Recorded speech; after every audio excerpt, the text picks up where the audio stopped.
Bien, hermanos, vamos a pasar al estudio de la palabra de Dios en esta mañana. Y vamos a dirigirnos a Dios en oración. Oremos. Amado Dios y Padre Celestial, nos acercamos a ti en oración, sabiendo, Señor, por tu palabra que tú eres Dios santo. Y ante tu santidad y perfecta justicia, no podríamos nosotros estar en pie si no fuera por tu Hijo Jesucristo, si no fuera por la gracia llevado a cabo en la obra perfecta, en el sacrificio de nuestro Salvador. Por lo cual, oh Dios, te pedimos perdón por nuestros pecados y te suplicamos que puedas aplicar a nuestras vidas la justicia que obtuvo tu Hijo Jesucristo con su obra en el madero de la cruz, y puedas recibirnos y por sobre todo, Señor, hablarnos en esta hora por medio de tu santa y bendita palabra. Por Cristo Jesús oramos. Amén. Continuamos con el estudio del libro de Efesios. Este ya es el estudio número 12. Estamos terminando el capítulo 2. Así que entonces les invito a que puedan abrir sus Biblias en el libro de Efesios capítulo 2. Vamos a leer, en principio, los versículos 11 hasta el versículo 12, y luego vamos a leer el versículo 19. Dice así: Por tanto, acordaos de que en otro tiempo vosotros los gentiles, en cuanto a la carne, erais llamados incircuncisión por la llamada circuncisión hecha con mano en la carne. En aquel tiempo estabais sin Cristo, alejados de la ciudadanía de Israel y ajenos a los pactos de la promesa, sin esperanza y sin Dios en el mundo. El versículo 19 dice: Así que ya no sois extranjeros ni advenedizos, sino conciudadanos de los santos y miembros de la familia de Dios. El versículo 19 de Efesios capítulo 2 que acabamos de leer expresa algo que necesariamente a quien tiene oído y oye lo que el Espíritu dice a la iglesia, necesariamente sentirá gozo, un gozo muy grande dentro de su corazón. Porque imagínense, ya no somos extranjeros ni advenedizos, sino conciudadanos de los santos y miembros de la familia de Dios. Ya no somos extranjeros. El apóstol Pablo acaba de traer a memoria del cristiano, del creyente, su pasado. Un pasado de incircuncisión, lejos de la ciudadanía de Cristo, en el mundo. Pero va concluyendo este pasaje, nosotros vamos a desarrollar hasta aquí. Pero quiero empezar por la meta de nuestro estudio, de nuestra lección en esta mañana, porque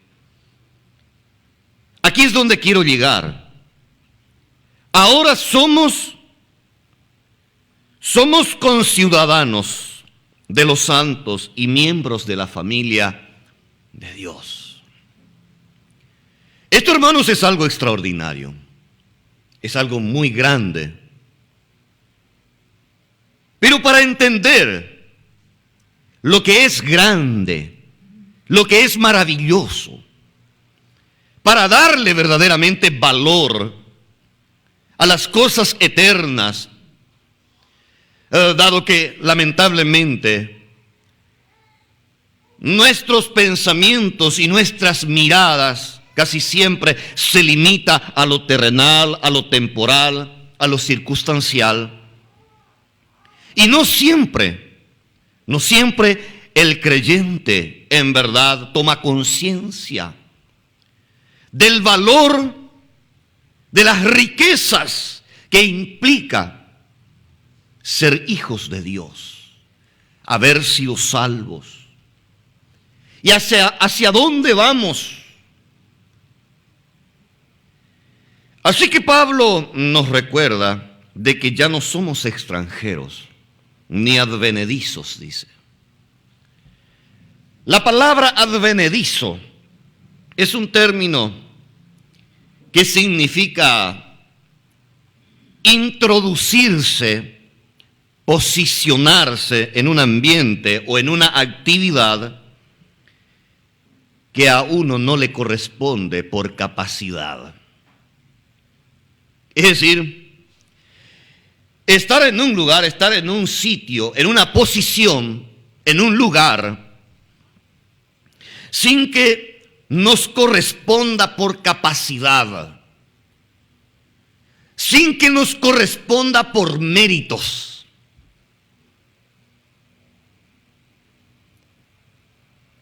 Pablo dice, ya no somos advenedizos.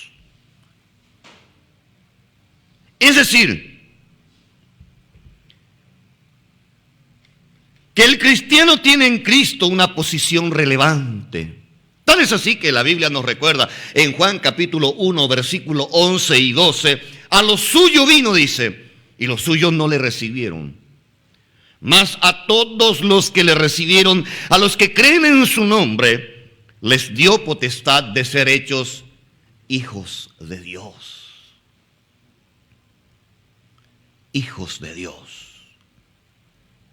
Esto es algo extraordinario, algo maravilloso. Tan maravilloso que allá en primera de Juan capítulo 3 versículo 1 dice de que mirad cuál amor nos ha dado el Padre. Mirad cuál amor nos ha dado el Padre para que seamos llamados hijos de Dios. Mirad cuál amor nos ha dado el Padre para que seamos llamados hijos de Dios. ¿Saben? La gran mayoría de los creyentes no dimensionan el significado que implica ser hijos de Dios. Así que Pablo entonces, para ayudarnos a comprender la dimensión de nuestra posición en Cristo, Él nos ayuda a mirar un poco hacia atrás. Y es allí donde nos recuerda y dice, por tanto acordaos, dice el versículo 11, acordaos que en otro tiempo vosotros los gentiles en cuanto a la carne erais llamados incircuncisión por la llamada circuncisión hecha con mano en la carne. En aquel tiempo estabais sin Cristo, alejados de la ciudadanía de Israel y ajenos a los pactos de la promesa, sin esperanza y sin Dios en el mundo. Dije y repito que para dimensionar la posición del creyente en Cristo, necesitamos seguir el consejo de Pablo, acordarnos, mirar hacia atrás de lo que hemos sido en el pasado antes de llegar a ser salvos. Es válido en verdad recordar de dónde vinimos. De hecho, vivimos un tiempo de mucha confusión doctrinal, a razón de que el cristianismo nominal se ha ensoberbecido.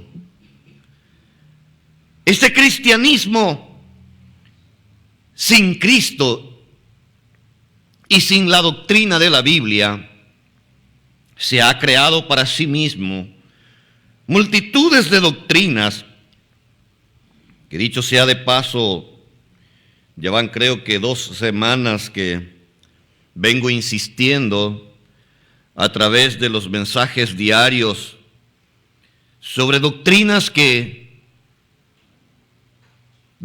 extrañas, ajenas al Evangelio, de las que debemos de tener mucho cuidado. Y dado que justamente no se toma conciencia de dónde hemos venido, es que hay doctrinas que llevan a muchos a ensoberbecerse. De hecho, el apóstol Pablo trató este tema con los romanos allá en el capítulo 12, Romanos capítulo 12, sobre todo la confusa doctrina sobre Israel, la iglesia, que de hecho es un caldo de cultivo de muchas doctrinas extrañas al Evangelio y a la Escritura. Ya el apóstol Pablo en su momento incluso trató este asunto porque era necesario de que la iglesia tomara conciencia y sobre todo se frenara en ensoberbecerse, porque el plan y el propósito de Dios para con Israel y para con la iglesia son radicalmente diferentes. Esto es algo que vengo tratando sobre todo en el programa de radio, donde puedo notar claramente de que hay una profunda confusión de los creyentes sobre los propósitos de Dios y la declaración de esos propósitos en la Escritura en relación a Israel. La iglesia y sobre todo, ya particularmente los creyentes, llamativamente se interesan y mucho en las promesas de bendición de Dios para con Israel. Digo llamativamente porque al despertar en interés por las promesas de Dios para con Israel e intentar incluso aplicarse a sí mismo algo que no nos corresponde, sin embargo, no se tiene en cuenta la otra cara de la moneda, cuál era justamente las consecuencias de la desobediencia de Israel para con Dios. Entonces, eso ha traído mucha confusión, muchos salmos sobre todo, escritos exclusivamente como promesas a Israel. El cristiano procura de alguna manera espiritualizarlo y aplicarlo a su vida, desarrollando una falsa esperanza, una falsa esperanza de que en este mundo terrenal le vaya bien, como de hecho sí Dios prometió a Israel, por cuanto los propósitos de Dios para con Israel son propósitos relacionados a este mundo. Dios tiene un propósito para con Israel y ese propósito es un propósito terrenal. Tal es así que la gloria de Israel llega a su máximo esplendor en tomar posesión de la tierra que Dios les prometió. Sin embargo, la iglesia del Señor en sí lleva un propósito muy distinto. Y decía en varios ámbitos donde trato este tema, sí, es cierto, a veces incluso hasta me tildan de que desanimo a la iglesia y a los creyentes. Y en cierto sentido sí lo hago. Porque es verdad. Los propósitos de Dios para con la iglesia empieza por Jesucristo señalando que en el mundo, a diferencia de Israel, la iglesia, los creyentes, tendríamos aflicción. En el mundo tendréis aflicción. En el mundo tendréis aflicción. Es más, los propios apóstoles, discípulos, los primeros cristianos, la iglesia, siempre sufrió y sufrió bastante el mundo. Sin embargo, la promesa de Dios para con la iglesia es una promesa, pero eternamente superior a las promesas de Dios para con Israel. Si las promesas de Dios para con Israel tienen relación con gloria terrenal, la promesa de Dios para con la iglesia es una promesa de gloria celestial. Pero claro, el mundo se llena de pastores, predicadores y maestros mercantiles que, claro, aprovechan muy bien nuestra naturaleza humana, inclinada siempre hacia lo temporal, lo terrenal, lo pasajero, que en sí se relaciona siempre con la vanidad. Y entonces confunden por completo las doctrinas y enseñanzas relacionadas con Israel, con la iglesia. Y entonces desarrollan falsas esperanzas en muchos creyentes caracterizados justamente por el deseo del hijo pródigo de disfrutar antemano o de antemano, su herencia. El hijo pródigo dijo: no, yo no quiero en su momento la herencia, yo quiero la herencia ahora, dame ahora. Decía justamente un predicador mercantil,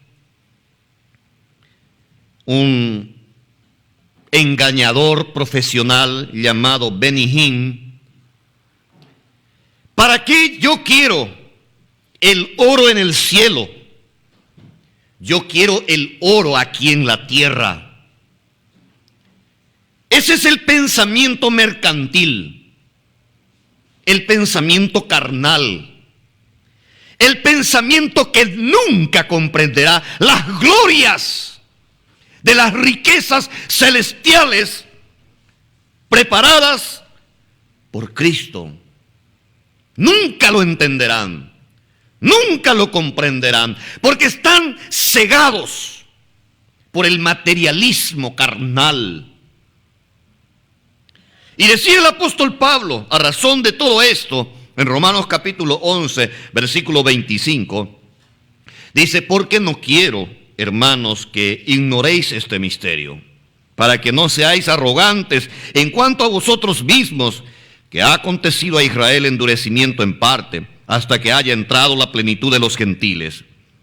Y luego todo Israel será salvo, como está escrito: vendrá de Sión el libertador, que apartará de Jacob la impiedad. Y este será mi pacto con ellos, cuando yo quite sus pecados. Así que, en cuanto al evangelio, son enemigos por causa de vosotros, pero en cuanto a la elección, son amados por causa de los padres, porque irrevocables son los dones y el llamamiento de Dios. Entonces, el apóstol Pablo deja muy claro que los propósitos de Dios para con Israel, aun cuando temporalmente, a causa de la incredulidad de Israel, se haya detenido, eso no será siempre así.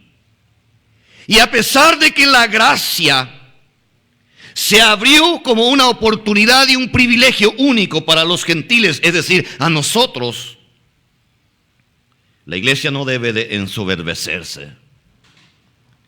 Debe de siempre mantener la mirada de dónde venimos. Y es lo que el apóstol Pablo hace aquí.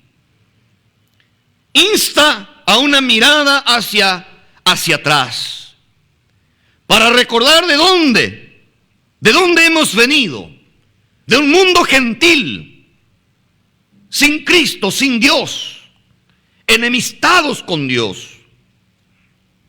Ahora, en el propio libro de Efesios, como ya lo habíamos estudiado en el capítulo 2, versículo 1 al 3, el apóstol Pablo allí justamente hacía un recuento de lo que ninguno de nosotros puede negar, ¿no es cierto? De hecho, nadie puede llegar a la salvación verdadera sin tomar conciencia de esto que voy a leer aquí. Y dice así: y Él os dio vida a vosotros cuando estabais muertos en vuestros delitos y pecados, en los cuales anduvisteis en otro tiempo siguiendo la corriente de este mundo, conforme al príncipe de la potestad del aire, el espíritu que ahora opera en los hijos de desobediencia. Hijos de desobediencia, es decir, hijos de Adán, porque Él es nuestro Padre, Padre en el pecado, desobediente. Sus hijos fueron desobedientes, y los hijos de sus hijos, hasta que llegaron a nuestros padres, y de nuestros padres venimos nosotros, y engendramos también hijos de desobediencias. Versículo 3 dice: entre los cuales también todos nosotros vivimos en otro tiempo, en los deseos de nuestra carne, haciendo la voluntad de la carne y de los pensamientos, y éramos por naturaleza hijos de ira, lo mismo que los demás. Hijos de ira. Este término es un hebraísmo muy difícil de traducir según los entendidos. Y se tradujo como hijos de ira, porque significa merecedores de ira. Nosotros, cuando miramos de dónde fuimos rescatados, nos encontraremos bajo condenación por ser hijos de desobediencia, por merecer la ira de Dios. De allí fuimos nosotros alcanzados por la gracia. De allí cada uno de nosotros alcanzamos el perdón por la fe en Cristo Jesús y su obra en el madero de la cruz. Esto es lo que el apóstol Pablo está señalando, de que estábamos en otro tiempo, sin Cristo, alejados de la ciudadanía de Israel, ajeno a los pactos de la promesa, sin esperanza y sin Dios en el mundo.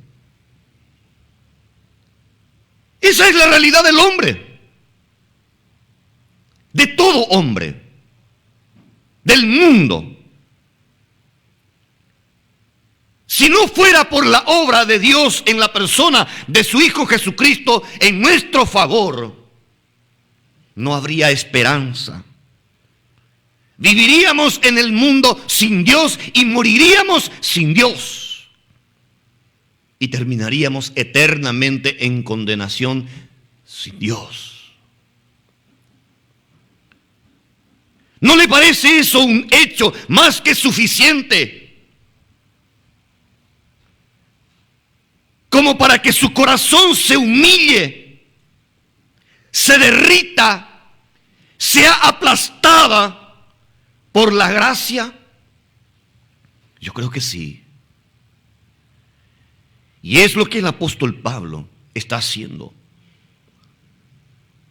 Eleva una enorme roca de la verdad y con ella aplasta cualquier orgullo, cualquier soberbia, cualquier vanidad que pudiera levantarse intentando enseñorearse de la pura doctrina bíblica,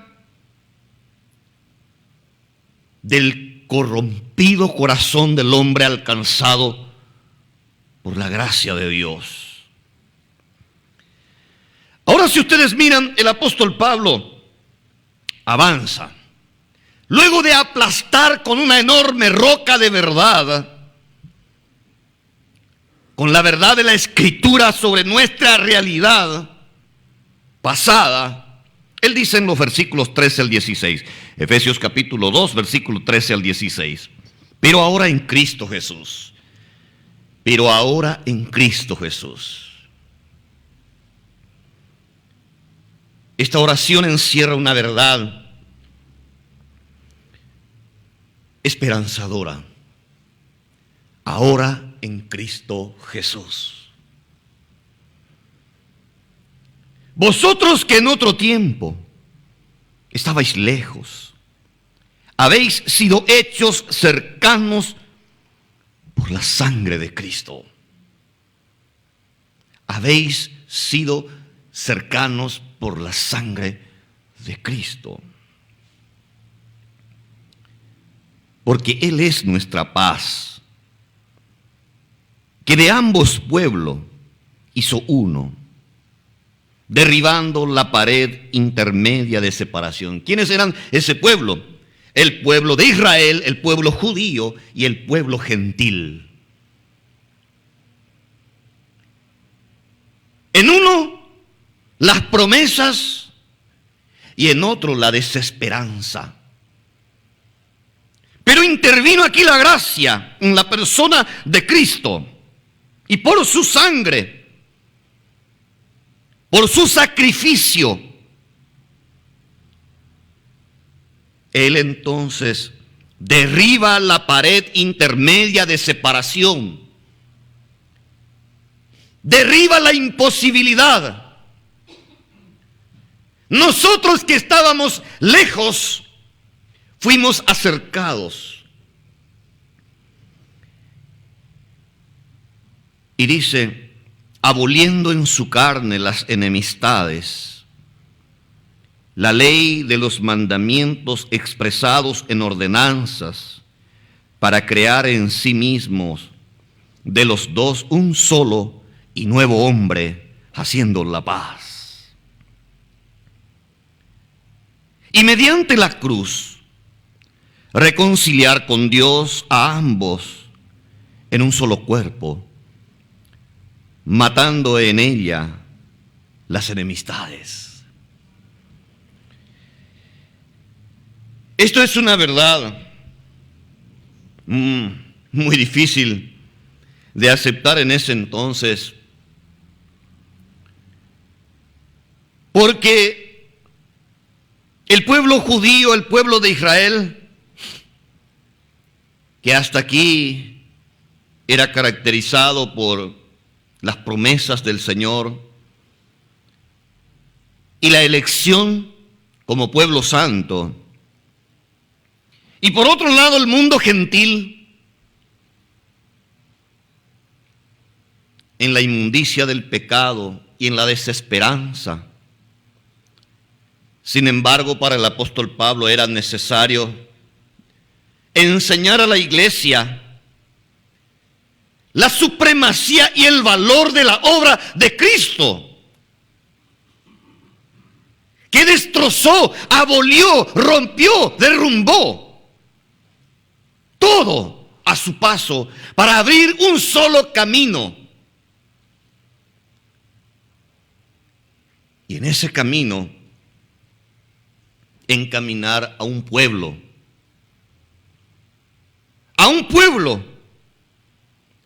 lavado, limpiado, justificado por su propia sangre, por su propia obra. La obra de Cristo, es decir, la justicia llevado a cabo en la obra de Cristo, posibilitó el camino de la gracia. Intervino Cristo y derrumbó la pared de separación y abrió el camino de la gracia. Miremos Hebreos capítulo 9. Hebreos capítulo 9 es bastante clarificador sobre la obra de Cristo para lograr este fin, en el cual estamos tanto judíos como gentiles, alcanzados por una gracia. Y dice Hebreos capítulo 9, versículo 11 en adelante: pero estando ya presente Cristo, sumo sacerdote de los bienes venideros, por el más amplio y más perfecto tabernáculo, no hecho de manos, es decir, no de esta creación, estaba hablando del cielo. Es decir, Cristo se presenta como sumo sacerdote de bienes venideros. Esto es lo que le cuesta entender a la iglesia y al cristianismo materialista de este tiempo. Le cuesta, le hace sufrir. No, él quiere bienes de este mundo, riquezas terrenales. Él quiere bendiciones temporales, busca satisfacción temporal. Su deleite está en las cosas de este mundo. Por eso es esta sociedad actual es un caldo de cultivo de tantos engañadores, de falsos maestros. Sí, como el apóstol Pablo decía, que allí donde tienen comezón de oír, llegan para rascar. ¿Y qué es lo que el cristianismo de este tiempo quiere oír? El cristianismo de este tiempo quiere oír de prosperidad, materialismo, quiere escuchar sobre dinero, quiere riquezas, quiere bienestar, quiere milagros, quiere señales, quiere bendición.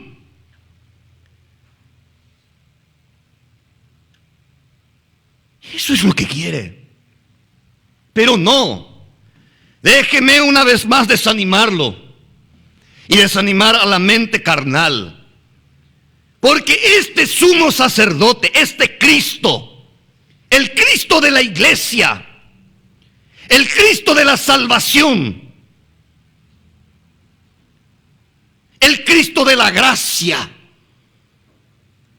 no es un sumo sacerdote de bienes temporales, de bienes terrenales. Este Cristo, este sumo sacerdote, es un sumo sacerdote de bienes venideros. ¿Me entiende? Este sumo sacerdote es un sumo sacerdote de los bienes venideros. Y desanima bastante no leer, por ejemplo, lo que dice allá. Vamos a volver enseguida a Hebreos, pero vayamos otra vez a Efesios capítulo 1. Ya lo hemos estudiado, pero vale la pena volver a observarlo. Dice el versículo 3. Bendito sea el Dios y Padre de nuestro Señor Jesucristo, que nos bendijo con toda bendición. Y aquí nos detenemos, ¿no?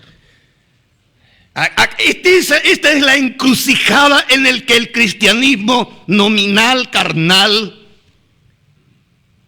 no quiere resistir. Porque esta bendición, una vez más, no es una bendición material, no es una bendición terrenal, no es una bendición sobre bienes temporales.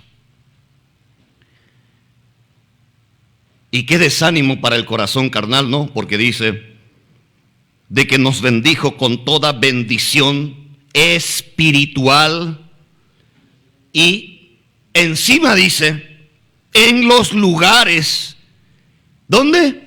Celestiales en Cristo.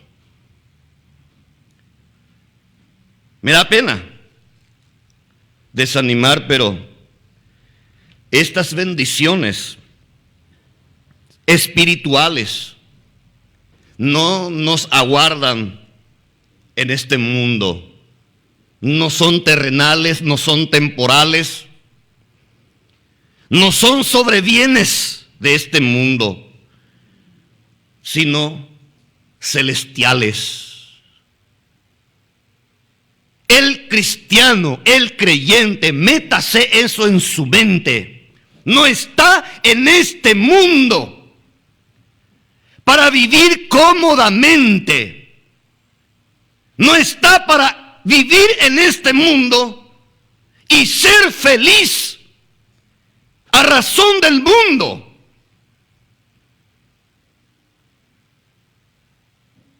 La felicidad del cristiano, la promesa para el cristiano, la bendición para el cristiano, los bienes para el cristiano son bienes venideros, son celestiales. En el mundo, en este mundo, tendremos aflicciones. En este mundo tendremos aflicciones. Y continuemos, Hebreos capítulo 9. Entonces, este sumo sacerdote, Hebreos capítulo 9, versículo 11,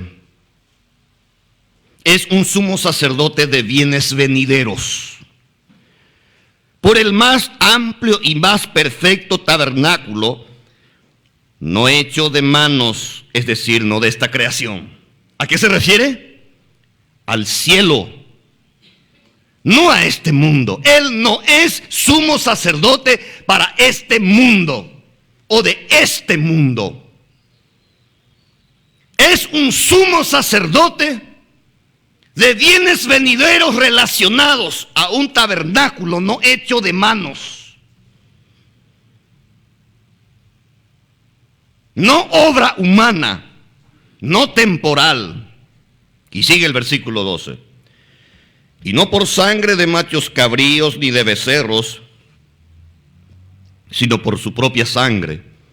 Entró una vez para siempre en el lugar santísimo, habiendo obtenido eterna redención. Es una pena, pero muchos de los creyentes no toman conciencia del valor de su redención. ¿Qué precio se pagó para que yo fuera redimido, rescatado, liberado? No. Y muchos, de hecho, muchos cristianos nominales no entienden ese valor ni van a entender ese valor, porque tal valor nunca se ha aplicado a su vida. Alguien le habló del evangelio, un evangelio diferente. y le gustó. Es más, la gente del templo, de la iglesia, bueno, da gusto, allí se canta. Además, hoy en día ya todos los estilos que se ofrecen en el cristianismo moderno, pues es tan igual al mundo, incluso que al punto de pasar ante un templo y unas discotecas a 2 cuadras no encuentra tanta diferencia. El mismo ruido, el mismo humo, el mismo animador desde la tarima que grita: vamos, aplaudan, griten, salten, dancen. ¿Cuál es la diferencia?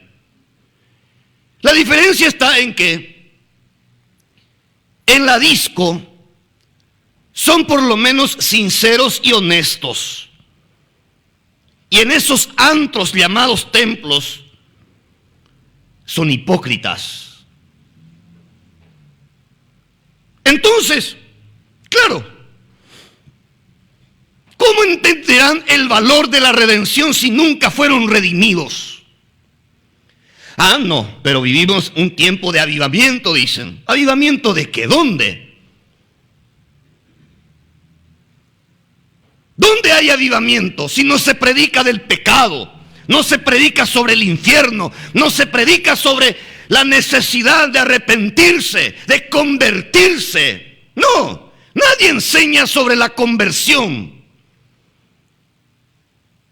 Sí, tienen interés de ser salvos, pero sin convertirse. ¿Por qué? Porque quieren la parte buena de la salvación y quieren seguir sus vidas sin convertirse. Ese es el falso evangelio que hoy se encuentra al alcance de muchos. Y es lo que gusta, es lo que atrae. Cuando uno predica sobre la importancia de la conversión del cristiano, allí ya muchos retroceden. De hecho, aquel hombre permaneció teniendo interés en el reino de los cielos hasta tanto Jesús le dijo: anda, vende todo lo que tienes, dalo a los pobres y ven y sígueme. El Señor lo llamó a una conversión de vida, pero él no, en eso no estaba interesado. Él quería lo bueno del reino con lo bueno que tenía hasta hoy. Eterna redención. Dice el versículo 13: porque si la sangre de los toros y de los machos cabríos y las cenizas de las becerras rociadas a los inmundos santifican para la purificación de la carne, ¿cuánto más la sangre de Cristo, el cual mediante el Espíritu eterno se ofreció a sí mismo sin mancha a Dios, limpiará vuestra conciencia de obras muertas para que sirváis al Dios vivo? Pero ahí está el problema.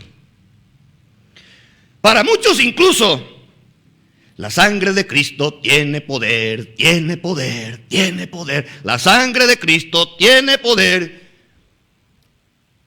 Y cantan que la sangre de Cristo tiene poder para sanar. La sangre de Cristo tiene poder para librar. La sangre de Cristo tiene poder para todo. Menos para limpiar sus conciencias de obras muertas y llevarlos a servir al Dios vivo. Para todo lo demás, sí, la sangre de Cristo tiene poder. Y todos hablan de la sangre de Cristo. Invocan la sangre de Cristo para obtener prosperidad. Invocan la sangre de Cristo para sanarse de un dolor de estómago. Invocan la sangre de Cristo para todo. Para espantar maleficios y otras tantas cosas. Pero cuando la Biblia habla de la sangre de Cristo, habla de un sumo sacerdote que se presenta con su propia sangre ante Dios para justicia nuestra. para que aplicado esa sangre al pecador con corazón contrito y arrepentido, purifique sus conciencias de obras muertas, para empezar una nueva vida de servicio a Dios. El cristianismo de hoy quiere servirse de Dios y no servir a Dios. Esa es la verdad. Hasta tanto se puedan servir de Dios, está todo bien, están felices, están contentos, tienen paz. Pero cuando la Escritura los lleva a desafíos personales de renuncias al pecado y a una vida de servicio al Señor, ahí ya empieza el problema. Como en aquella ocasión, ay Señor, compré justamente 2 yuntas de bueyes y tengo que ir a ver, porque son mis inversiones. Ah, no Señor, ¿sabes qué? Yo todavía recién me casé y quiero atender mi hogar, mi matrimonio. Y otros salen y dicen, no, yo todavía tengo mis padres y tengo que ocuparme de ellos.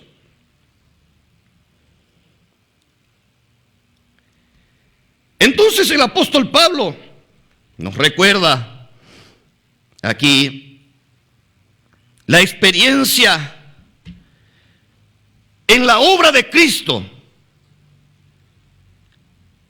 que justifica y posibilita una gracia para salvación del cristiano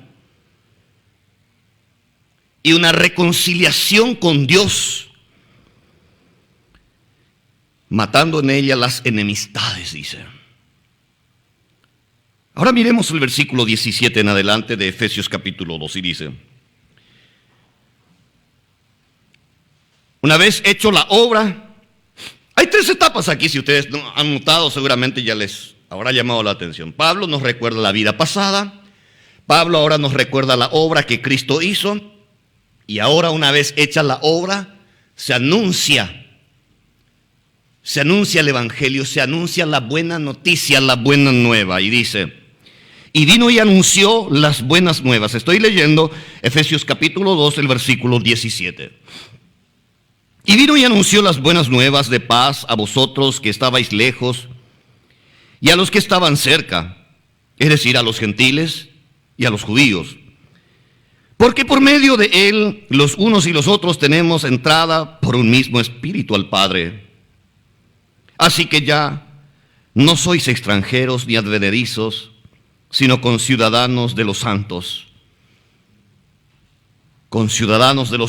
y miembros de la familia de Dios, edificados sobre el fundamento de los apóstoles y profetas, siendo la principal piedra del ángulo Jesucristo mismo, en quien todo edificio bien coordinado va creciendo para ser un templo santo en el Señor, en quien vosotros también sois juntamente edificados para morada de Dios en el Espíritu. Cuán diferente es la mente de Dios hacia nosotros de lo que comúnmente pensamos. Dice: en quien vosotros también sois juntamente edificados para morada de Dios en el Espíritu. Dios quiere morar.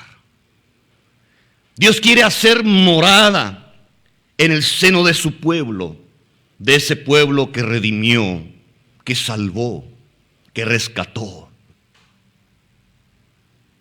Para lo cual, la magnífica obra de Cristo es más que suficiente. Ya no somos extranjeros, ya no somos advenedizos. Es decir, no estamos por algún mérito propio, sino por los méritos de Jesucristo. Ahora somos ciudadanos santos y miembros de la familia de Dios. Esto ¿no les parece que es más que suficiente? Tanto daño ha hecho este cristianismo mercantil, pero tanto daño, que dañó incluso a la cristiandad fundamental, bíblica.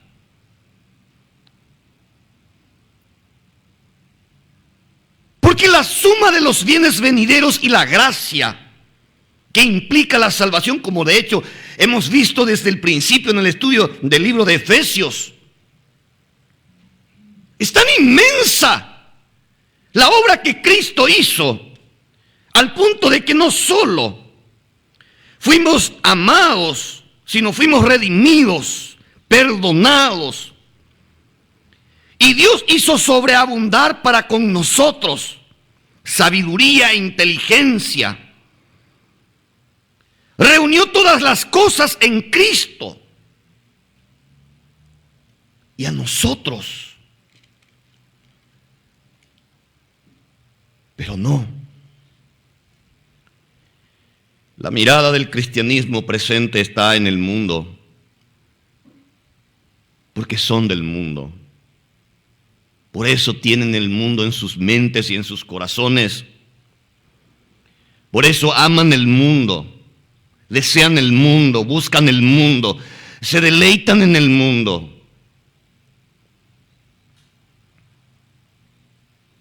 Había escrito en estos días sobre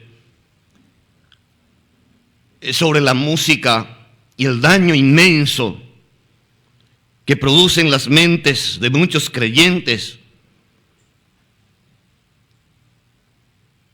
sanos creyentes incluso, ni hablar del cristianismo nominal.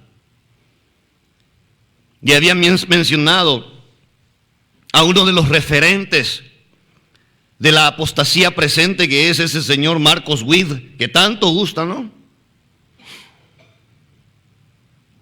Tanto gusta que hasta el mundo, a través de su premio Grammy, lo reconoció. Y fue ganador del Grammy para la música latina.